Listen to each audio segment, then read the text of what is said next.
We live in bodies that remember what our minds try to forget. When emotions are habitually pushed down or carefully edited out of our daily lives, the nervous system does not simply delete those experiences. It archives them, often in muscle tone, in visceral sensations, and in the quiet pressure of held breath. This is a walk through how chronic emotional suppression shows up physically, and gentle somatic practices that can begin to release what has been held for too long. Begin at the top, the neck and shoulders. Colloquially, we say someone is carrying the weight of the world, and there is a physiological logic to that phrase. The trapezius and the muscles around the neck are wired to brace us in the presence of threat. When emotions like grief, worry, or responsibility are chronically suppressed, those muscles engage in a low-grade, continuous contraction. Over time, this becomes a default posture: elevated shoulders, forward head, and a rigid neck. Blood flow is restricted, nerves can become sensitized, and pain is normalized. This is not weakness, it is adaptation. The body is attempting to protect vital structures by holding steady against the perceived demands of life. A simple, gentle release for the neck and shoulders begins with breath and permission. Sit or stand with a neutral spine. Inhale slowly and invite your shoulders to lift toward the ears, acknowledging the weight you feel. Pause for a moment. As you exhale, let the shoulders drop, imagining the weight sliding down the arms and into the floor. Repeat this cycle 5 times with intention. Follow with a slow neck roll. Drop the chin toward the chest and let the head roll to the right, then back, then left, then forward, tracing a triangle of motion. Move only as far as is comfortable.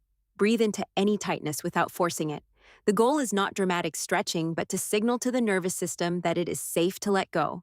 Now move to the jaw. The jaw is a common repository for withheld words, unexpressed anger, and ongoing restraint. Clenching becomes a habit. The masseter and temporalis muscles tighten, grinding against the clearest path to expression. Chronic jaw tension can lead to headaches, tooth pain, and a sense of being perpetually on edge. The jaw holds what we do not say. A gentle release for the jaw starts with awareness. Place your fingertips lightly on the hinge of the jaw just in front of the ear. Breathe slowly for a count of 4, in, 4 out. On the exhale, very lightly allow the jaw to soften and the teeth to separate slightly. Then, with the mouth relaxed, make a gentle humming sound, and to feel vibration in the face and sinuses. Repeat the hum 3 times, then open the mouth slightly and pretend to yawn, letting any automatic drop of the jaw happen naturally. Notice the subtle space that appears. No force, only invitation. Finally, the gut, often called the body's second brain. The enteric nervous system contains a vast network of neurons that communicate constantly with the central nervous system. Chronic feelings of unsafety, persistent anxiety, or ongoing suppression of fear and sorrow register here as tightness, nausea, bloating, and altered digestion. The gut responds to sustained stress by shifting blood flow, changing motility, and adapting microbial activity.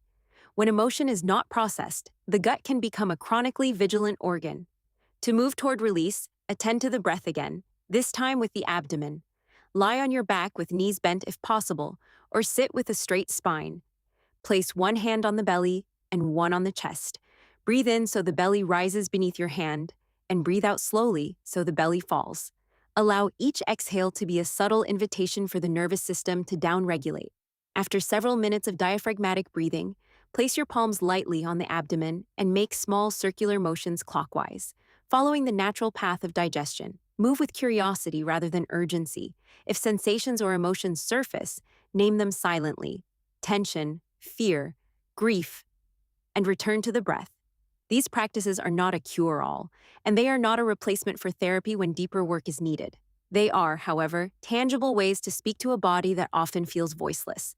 Chronic emotional suppression hardens into posture, into clenched jaws, into a gut that never lets down its guard. By bringing awareness, breath, and gentle movement to these places, we offer the nervous system new information: that it is permissible to release, to soften, and to return to balance.